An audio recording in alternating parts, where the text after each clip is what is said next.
The forge is lit. Let's try it out. So this is what I have to work with. I have a hammer. I don't have any real tongs, so I'll see if I can make do with one of these. I'm thinking that I can make this piece of steel into a hot cut for the hardy hole.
It looks to become an ugly hot cut, but we'll see if it works. I'm gonna try and hammer an edge to it, and then I will probably grind the last. I have now experienced how badly I really need a pair of tongs.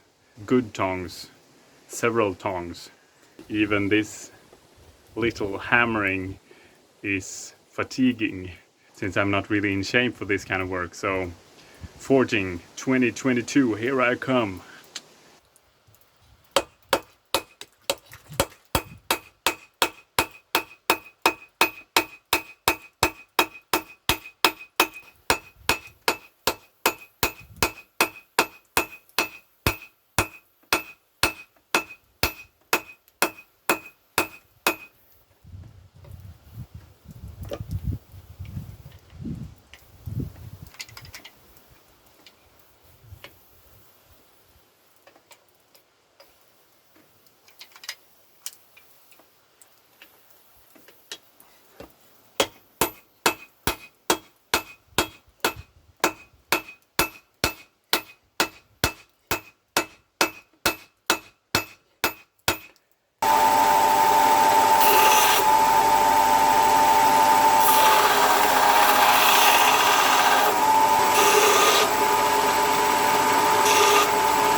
So this is how my first forging turned out. It's ugly, it's uneven, it fits the hardy hole. I am quite happy with it. Now I just need to practice and above all make some tongs. It felt like a nice first try. The belt is actually working above expectations. There are quite a bit of noise. I'm thinking about adding an electrical fan, but I'm quite pleased with this setup. I do get some rain on me when the wind blows, but it's quite okay.